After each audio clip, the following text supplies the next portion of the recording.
All right.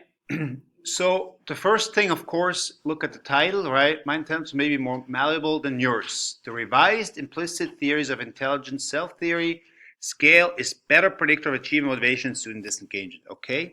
All right. So the title already would tell you, could this be something interesting or not?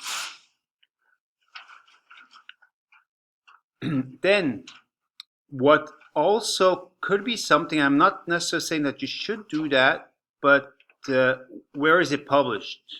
This is European Journal for Psychology and Education, okay, 2015, right? So that tells you it's a more recent article.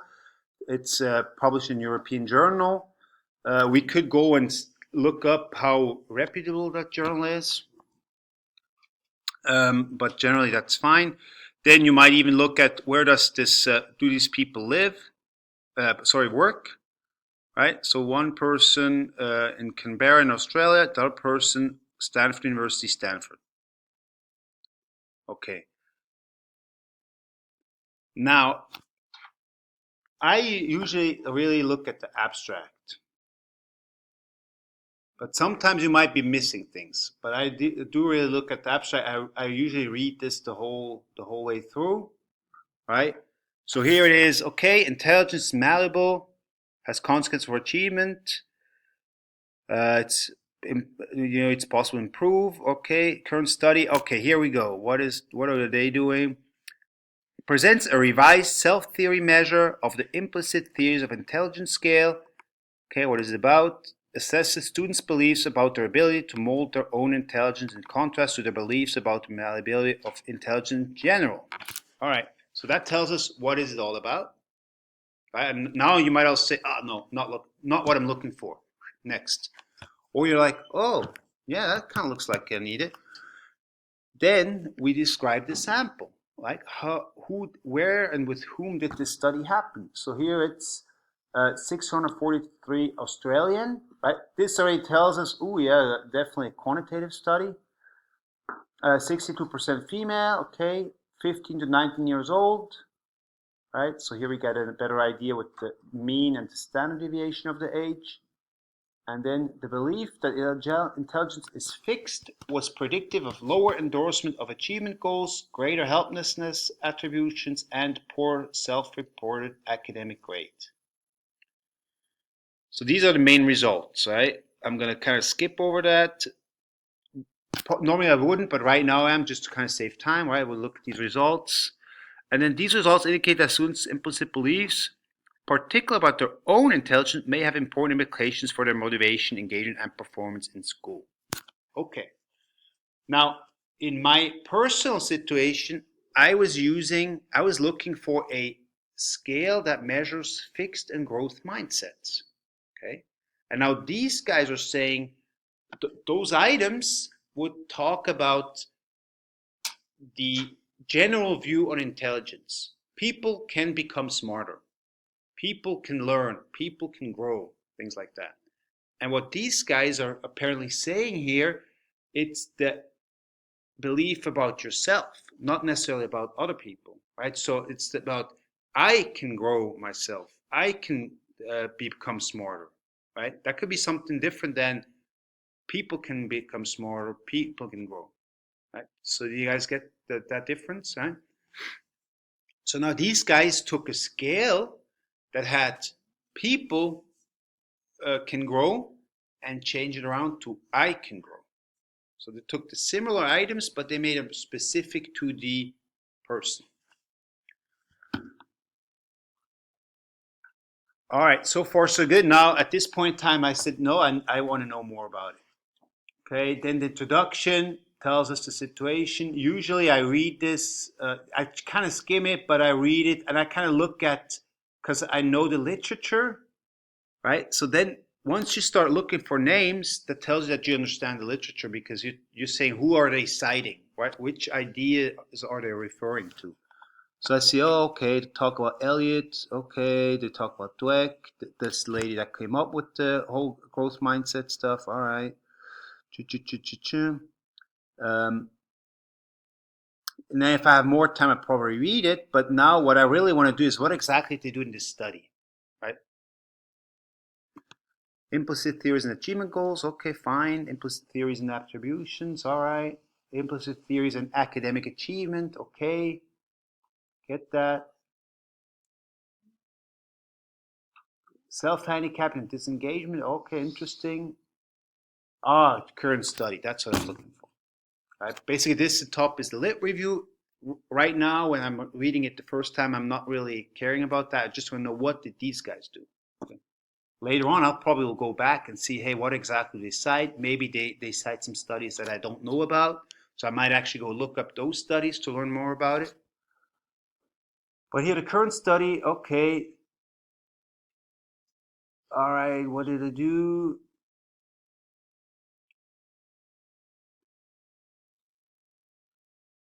To do this, okay, so here, in the current study, we present a revised self-report measure of implicit theories that explicitly target these private self-relevant views.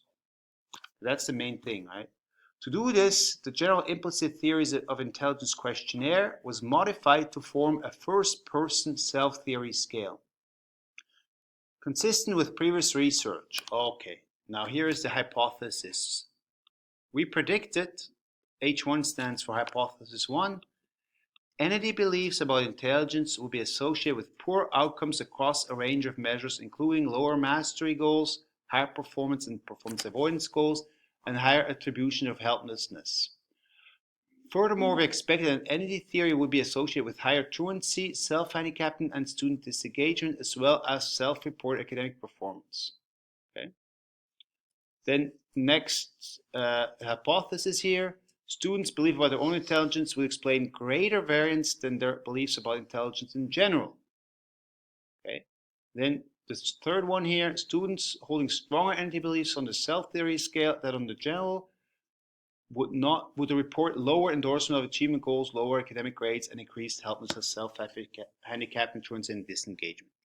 Okay, now you get a better idea. Sometimes I might even skip over this detail once I get the general gist, but here I'm just go spend a little bit more time. Then participants, okay, we kind of had an idea already from the abstract. Maybe we'd look more into details. What kind of school? Public school, okay. Then we look at the materials. Here, it's important to look at, okay, which scale did they use, right? I actually had used this scale here once. So I'm like, oh, cool, that's something I know, something I can relate to. Then they describe this a little bit more in detail. And now here you see how they developed their implicit theories of self, the self theory. All 8 items were reworded so that each statement reflected a first-person claim about the extent to which intelligence was fixed or malleable. Then, Appendix 1 for scale items. All right, that will be good. We'll take a look at that. And then the reliability, I'll post a video about that. So the internal consistency, that's how reliable your measure is. That score can be between 0 and 1. And usually everything about over 0.70 is considered acceptable. So 0.90 is great.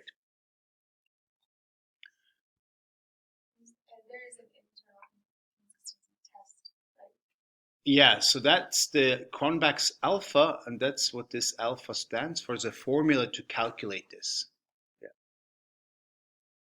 Yeah.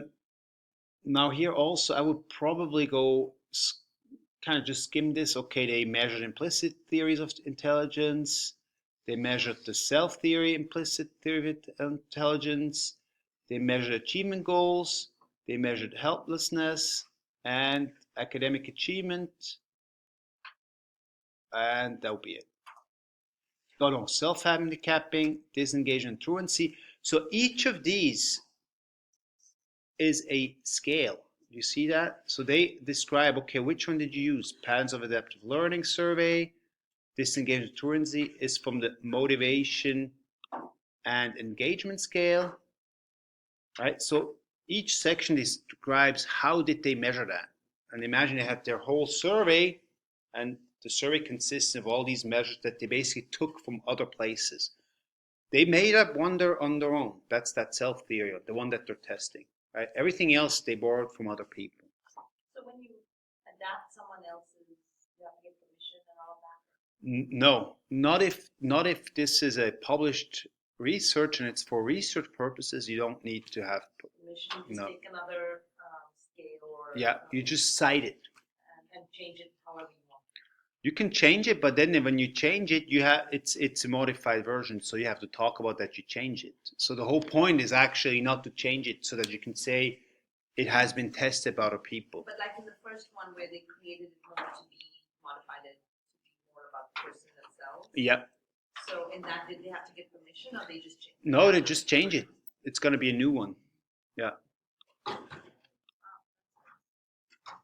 Yeah. So now, however, if you were a private company or you were a school district that would use this to select teachers or use that in a I want to say in a commercial way, then you probably should ask these guys for permission if you are allowed to do that. So that's the thing. So it's free for research and so, but if you use it commercially, you should ask them.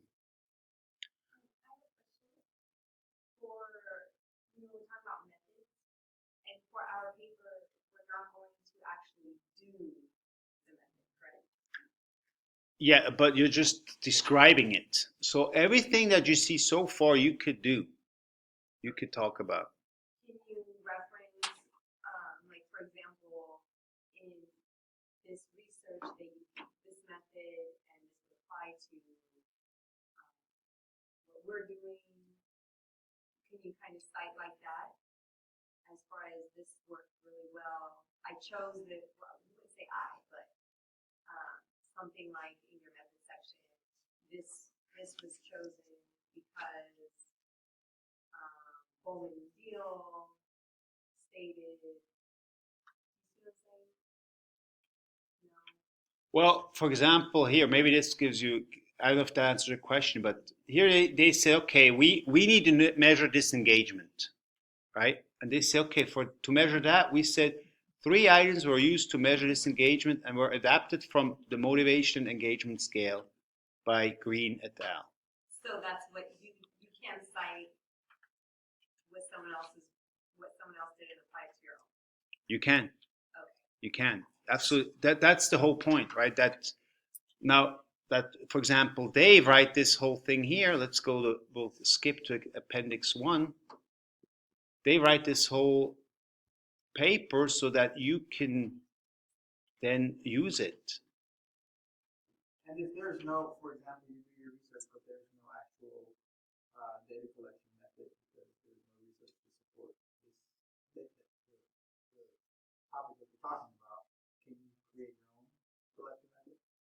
Yes, then you'd be forced to create your own. Exactly. That's why the first thing when we do a survey is to see, hey, is there anything out there that we can use?